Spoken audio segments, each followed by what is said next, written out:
Olá a todos novamente. Então, continuando nossos vídeos, hoje vamos falar de plágio. Plágio nada mais é quando você se apropria de uma coisa que foi publicada. Tá?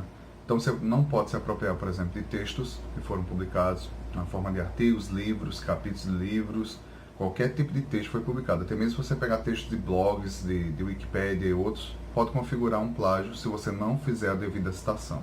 Então, o plágio só ocorre depois que você produz algo, produz uma obra ou produz algo, publica de alguma forma essa obra. Então, se você não der voz ao autor que você consultou, então você configura como plágio. Então, você dá voz ao autor através de citações, citando as fontes que você pesquisou.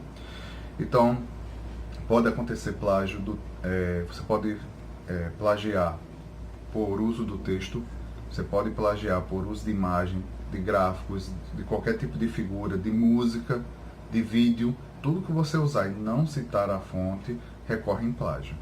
Então, quando você comete plágio, você comete você recorre em sanções que podem acontecer de vários tipos, desde advertências a sanções penais mesmo, como crime penal, tá?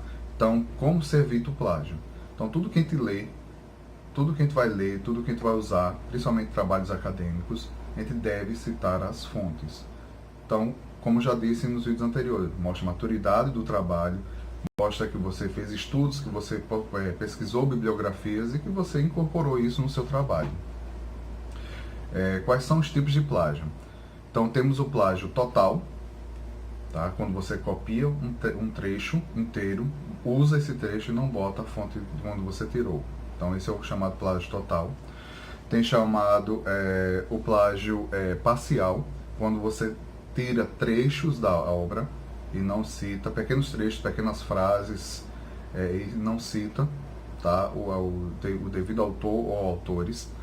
Tem o plágio indireto, quando você pega a ideia do autor, isso ocorre muito em trabalho de TCC, você pega as ideias do autor, constrói seus parágrafos do seu TCC e não bota as citações. Então, para não ter plágio, usar sempre citações. Tá? Então, leia uma obra, fez uma síntese crítica, faz as citações de onde usar os pensamentos, as ideias daquele autor, o conceito, a teoria, use no seu trabalho. Mesmo que você tenha reescrito, tenha repensado, tenha amadurecido a ideia. Então, use os autores para poder construir o seu trabalho de conclusão de curso. Tá? E além do plágio indireto, tem também o autoplágio agora. Então, autoplágio é recente, é um conceito recente que vem surgindo, porque os acadêmicos, principalmente na academia, publicam, por exemplo, um artigo, tá? Publicam um artigo e pegam partes desse artigo que publicaram e publicam, constroem um novo artigo, tá? E publicam esse artigo, então sem fazer a citação de si mesmo. Então, autoplágio é isso, é quando você usa trabalhos seus sem fazer a citação de si mesmo, como se fosse um novo trabalho, e não pode. Tudo, uma regra da ciência, tudo que foi publicado, mesmo que seja seu, você tem que citar a si mesmo. Então, para evitar autoplágio, você tem que citar a si mesmo. E não se deve jamais fazer isso. Recortes de trabalhos que você já tem, pegar partes do trabalho, montar um novo e publicar. Tá? Se eles já foram publicados, então recorre em autoplágio. E seu trabalho vai ser negado e vai dizer que você fez autoplágio. Tá? Então tem que se evitar esses tipos de plágio. Às vezes acontece de forma não intencional o plágio. Isso aí pode acontecer de forma não intencional, principalmente quem não tem tanta prática na escrita acadêmica, na escrita técnico-científica. Então pode acontecer acidental e também pode acontecer porque o indivíduo, o pesquisador, assim o quer, tá? Porque ocorre, e já ocorreu caso no país, no nosso país inclusive, fora no exterior já aconteceu. Então, no nosso país já aconteceu casos de professores acadêmicos, professores universitários, professores efetivos serem exonerados por causa de plágio em seus artigos científicos. Então, se for intencional ou não, aí cabe recorrer à justiça, mas nesses casos você tem que ter todo o cuidado do mundo. Tudo que você vai publicar, você vai se expor. Tá? Então, fique ciente disso. você vai se expor, as pessoas vão ler seu trabalho, vão gostar do seu trabalho, tem pessoas que não vão gostar do seu trabalho, vão criticar seu trabalho, então você tem que estar preparado para isso. E também você tem que estar preparado para não recorrer em plágio, tá? Então tem que ter todo zelo, todo cuidado. Por isso que a gente tem que passar sempre o trabalho, todo o trabalho, antes em detectores de plágio. Tá? Eu vou colocar aqui na descrição do vídeo algumas dicas e links também de sites online que fazem isso, esse trabalho de detecção de plágio. Então vocês podem colocar seu trabalho antes de submeter ao seu orientador, podem colocar seu trabalho antes de enviar principalmente para um periódico, porque não recorre. E já que você vai fazer um trabalho de conclusão de curso, o ideal é que você publique. Então façam trabalhos bem feitos para publicar. Você está fazendo ciência, você está fazendo pesquisa, então publique. Então no plágio, continuando ainda a falar, quando ele configura como crime, porque temos duas leis que amparam ao direito legal da obra.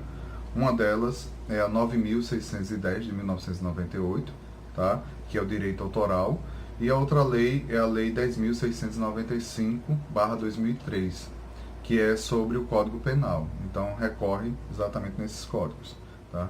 Então tem que ter cuidado, existem duas leis brasileiras que amparam isso. E eticamente, profissionalmente e de forma responsável não devemos cometer isso. Todo pesquisador, para fazer ciência, tem que primar pela ética, pela responsabilidade e pelo profissionalismo.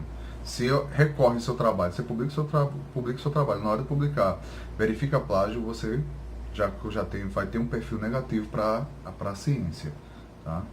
Então, alguns periódicos, eu não sei se é mito ou não, mas existe uma que chamamos de listas negras de pesquisadores. Eu sei que lá no exterior tem, tá? É feito, eu não sei se é nos Estados Unidos ou na Europa, mas existe uma lista negra, tanto lista negra para periódicos como lista negra para autores, tá?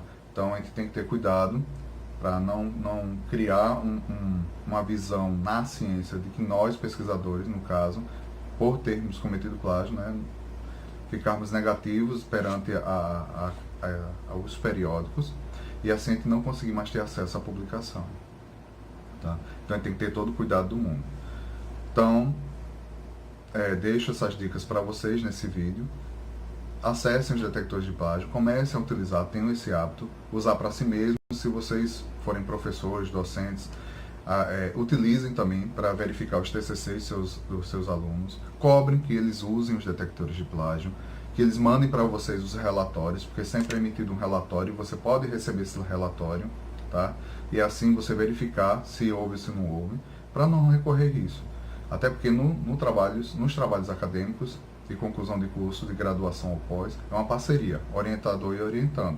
Então, se o orientando cometer isso e o orientador receber e passar à frente, então o orientador também ou foi omisso nesse processo de verificação de autenticidade, ou foi também vítima do orientando, né? Porque o orientando, se ele faz sem saber, tudo bem.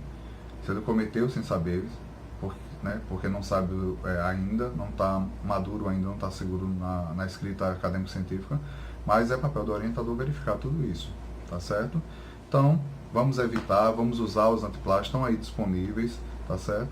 E nos vemos no próximo vídeo. Eu espero que tenham gostado. Nos próximos vídeos continuaremos agora realmente falando sobre o TCC, como construir realmente seu TCC.